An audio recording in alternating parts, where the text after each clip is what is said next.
What's going on, people? Welcome to another In Motion Football live stream. Today, we got the third last Offseason Preview Series stream. We got the Cardinals and the Falcons today. The teams that I think are aggressively mid in every way possible, like I have on the screen here. We only have 2 streams left after this, so we're going to make the most of it while we have these here. Falcons and Cardinals. I just realized they're both bird teams, so that's cool, I suppose. Shout out to everybody watching live. There's about 5 people watching live. Make sure you guys hit the like button and subscribe to the channel.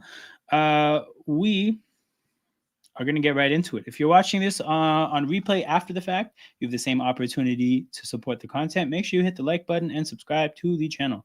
So we're going to make the screen big and we're going to get right into it. We got Falcons and Niners. We are going to start with the Atlanta Falcons. Where are they? Okay, Atlanta Falcons. Now, I'm going to talk about why I have these teams listed as mid in every way possible. I'd use that as the title of the video, and then I put in the post that these teams are aggressively mid in every way possible. Okay, what do I mean by that? In terms of the amount of free agents they're losing an average amount of free agents, which to me means, that's just about mid. It's average. If you look at where they are in offensive EPA, 12, middle of the pack. That's mid. Look at the Cardinals. The Falcons. Where are they defensively? Am I missing them? 28th. Well, that's not mid. That's pretty trash.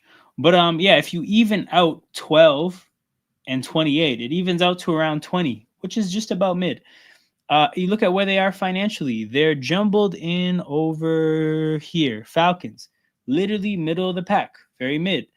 And then if you look at where they're picking what? I think it's 14 or 15. They're also picking in the middle of the pack. I'm just going to pull it up right now. 2025 NFL mock draft. So this is the thing about the Falcons is they just have a whole lot of mediocrity going on.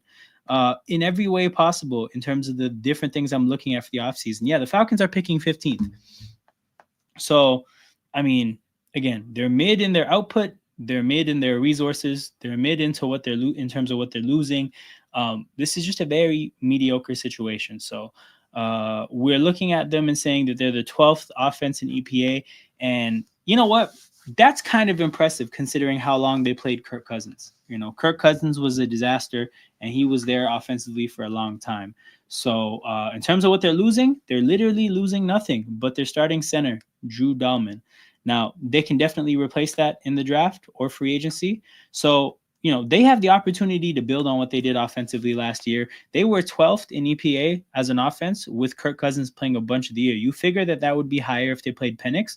And you figure that if they build on their roster, it could be even better. So the Falcons are positioned to be able to have a good offense next year. Funnily enough, I think the issue might be the defense with Raheem Morris, which shouldn't be the case. But man, the offense should be good in terms of what they have. Darnell Mooney lived up to his contract, which absolutely blew my mind. I did not expect that in the slightest. But Darnell Mooney, not bad at football. But you have London, you have him. They had Ray McLeod that they opted over Rondale Moore. I think they're probably going to draft a receiver, maybe mid-rounds, upgrade Ray McLeod. That would help the offense for sure. If you look at what Penix had at Washington, in terms of by Washington standards, it was Adunze, McMillan, and Polk. You're talking about 3 great receivers by that standard. So I think they should probably upgrade Ray McLeod and give him similar circumstances in Atlanta. But if you look at the offensive line, it's a very solid offensive line. A lot of high draft picks. Again, they could replace the center. I doubt it would be that hard. They should give him pretty favorable circumstances. He has obviously Bijan Robinson and Algier, has Kyle Pitts.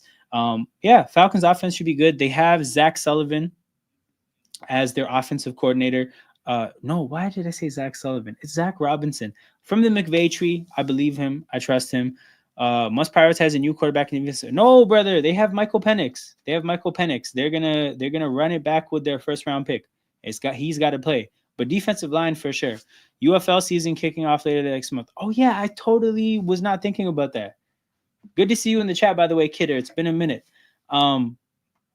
Oh, you missed. No, I'm doing the Titans tomorrow, by the way. I'm doing my off-season preview series on the Titans tomorrow. So I'd love your input because, obviously I didn't watch that much Tennessee Titans football.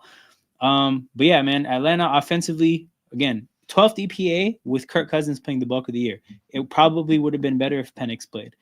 Defensively, though, this is the issue. This is where things, are kind of ugly.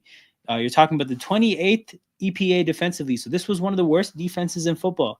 And they're losing an edge. They're losing all their edge rushers. No, hold on. I lied. Reading it wrong. They're losing all their defensive tackles except Grady Jarrett and Onyemata, who are both 30 plus. So they're losing their defensive tackles. The only ones they're keeping are ones that are primed for regression. What does that mean? Means they're going to have to rely on these young players that they've drafted in the middle rounds the last couple of years. Rook Aurora, hell of a name. Brandon Dorless, Zach Harrison. Again, I don't know the status on these guys, but my thing is that they were all unable to get minutes ahead of these 30-year-olds. So not a great sign. But who knows? Maybe they'll develop into great players. That being said, defensive tackle, you can get that in the draft this year. There's a lot of defensive tackles. So it's a need, but they should be able to address it. In terms of the edge rush, they're losing all their edge rushers except Arnold Ebitiki. Oh, no, it's Ebiketti. The pass rush is horrible. The pass rush has to get better. At linebacker, they're probably comfortable with Caden Ellis and Troy Anderson, but look at what I've illustrated. They need a whole new defensive line, and that's a serious investment to make. And when it comes to the secondary, they're in a good place with Bates and Terrell. I think they can probably they can give Clark Phillips the job in the slot. The bigger issue though is that you got to replace two starters in Mike Hughes and Justin Simmons. Now, I don't think either of them were dynamite superstars, but you do have to get two starters in the secondary. From a defensive standpoint, you basically only have 5 starters you can bank on. You need a ton of pieces. So this is the thing, right? They're picking in the middle of the draft in terms of the rounds. They're in the middle of the pack in terms of guaranteed money. They have an average amount of needs because it's a lot on the defense, but there's really not much on the offense. Again, the theme for this stream and the commonality between the Falcons and the Cardinals is that things are just pretty mid. So for the Falcons, like I said, they need an average amount of things. It's slanted towards the defense, but it's pretty simple because for the most part on offense it's pretty good and on defense it's pretty bad. I think Troy Anderson, if anything, he might be the linebacker that needs to be upgraded. Caden Ellis is good though. But yeah, just the thing with Onyemata and Grady Jarrett is that you might think you know what? Yeah, those are two good players. They've been good players for a long time.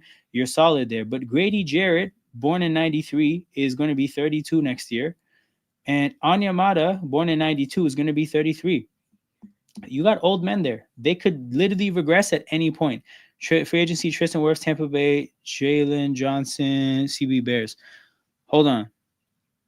Wait, was this free agency last year? Didn't they both get paid already? But yeah, that's the thing about the Falcons. I would upgrade a receiver spot, replace the center, and from that point onwards, I'm worrying defense, especially because you have a defensive head coach. This is the thing I hate the most. I hate when teams with defensive head coaches have bad defenses. You putting the offensive coordinator and the offense in a tough spot where whenever they're good, the OC is going to be gone. That has to be justified by having a great defense. And Raheem Morris has not brought that to Atlanta. So that needs to get figured out. But again, the plan is very simple. They have to go defense every goddamn chance they get. But that's the story with the Falcons. When it comes to the Arizona Cardinals, again, the theme of this stream is that these teams are mid as hell, right? The Falcons picking 15th in the draft, in the middle of the pack. The Cardinals are picking 16th, also in the middle of the pack in terms of their draft selection. The Cardinals, financially, they are they're jumbled up in here. So they're jumbled up with the Chargers and the Titans. But again, they're in the middle of the pack financially in terms of guaranteed money on the books. Obviously it's not high. It's not they have a bunch of money on the books, but they don't have a bunch of money to spend either. They're middle of the pack in terms of draft position, middle of the pack in terms of the ability to spend. And then in terms of what they were last year, offensively, the 10th offense by EPA, Defensively, the 27th defense by EPA. So you average that out, that's around 18-ish. So again, middle of the pack in terms of output, middle in the pack in terms of money to spend, middle of the pack in terms of draft positioning. And then again, when you look at their team, just about an average amount of players they're losing. They're losing 5 players to free agency. So offensively, again, 10th offense by EPA. You're losing your center, Evan Brown. Now, I think, oddly enough, their biggest loss might be Clayton Adams. They lost their offensive line coach, who I think has done a good job of getting this unit to produce without stars on it necessarily. You got a journeyman. Both these guys are journeymen, Froholt and Brown. 3rd-round pick in Isaiah Adams. They were producing. Obviously, Jonah Williams is... I think he was a very high pick in Cincinnati. Paris Johnson's a 1st-round pick. Those pieces make sense. But they got good production out of not the highest profile players in the interior. So losing the guy that's responsible for getting that production maybe is a bad thing that needs to be factored in. But, maybe not. Maybe the next guy is going to be just as good, or they might get better offensive players at that part of the field. They're going to have to replace Evan Brown, so we'll see who they replace him with. But yeah, they're bringing back the rest of the offense. James Conner, again, he's an aging running back. They just paid him, so they're not going to necessarily give his job away. But they had Trey Benson last year. Not a huge fan of Trey Benson. I think they could do better. So maybe they go running back middle of the draft, but that's not really a huge area of investment. At tight end, they have McBride and Ryman. That's perfectly fine. So I think if anywhere, you might look at the receiver position. I don't think Dortch, Michael Wilson, that's not enough. I think they could use another receiver to slide Wilson and Dortch into better roles. But yeah, I think they could use a receiver. They might need another offensive line beyond replacing Brown. But let's just say they need to replace Brown. So they need one offensive lineman, one receiver, and then some depth in other areas like running back and center. What's going on, bro? But yeah, you look at the defensive side of the field, that's where a big improvement is needed. Again, so many overlaps between the Cardinals and the Falcons, man. Cardinals also with a defensive coach, and also with a really bad defense from last year. From a personnel standpoint, I think, what do they need? Okay, so defensively, I really like Budda Baker and Dadrian Taylor-Demerson. I think that's a great safety duo. I think they're very good at safety. When it comes to corner, you got a 2nd-round pick, Max Melton, from last year, a 3rd-round pick from the year before. I don't necessarily know how good those young players are. They might be good. They might be developing. I'm inclined to believe that they're going to give them another opportunity to develop next year. Maybe they want to improve on Sean Murphy-Bunting. But again, I think a Cardinals fan that could chime in on this part of the team, that would help. I don't think there's probably going to be a huge investment into the back end, though. Again, probably one corner. Now, where they're going to invest, though, is definitely the front 7, because good God, this is a mess. The pass rush was horrible last year. You're missing most of it in free agency with Gardick and Browning both being free agents. Ojulari and Zaven Collins, neither has really shined. So they need to invest heavily in the pass rush. Like, they damn near need to bring in 3 new players. From a linebacker's standpoint, they're missing Kaiser White, the guy who's played basically the whole of last 2 years with Gannon being the coach.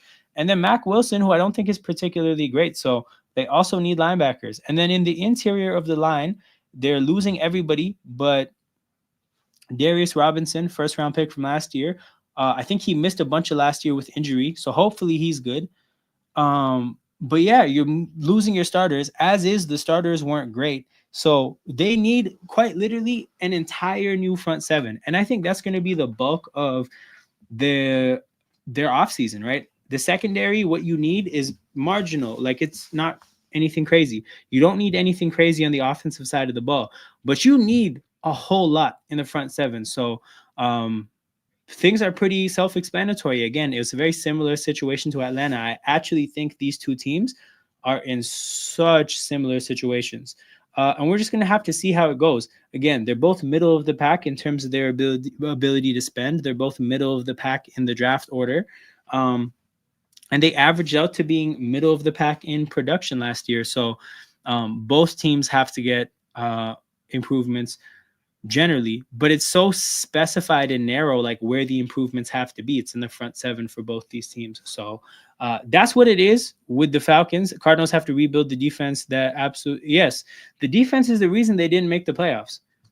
The defense has, the front seven needs, literally, you might only have 1 to 2 starters in your entire front seven that you can bring back. They need a whole brand new front seven.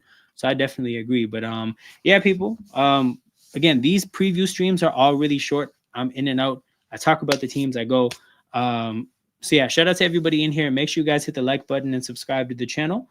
We have 2 more streams left. So we have the starting from the ground up stream. So these are teams that obviously are not good teams, but they're gonna have a chance to, I guess, have a pretty good fresh start. And then the last stream is going to be the Philadelphia Eagles offseason outlook stream. So the stream that's focused on one team and how did they stay on the throne. So 2 streams. I'm gonna do them tomorrow in the evening. So I'm gonna be on the basketball channel streaming the Raptors game from 6:30 to 8:30 Eastern time, and then I'll probably do these two streams 9 and 9:30 Eastern time. So that's what it is.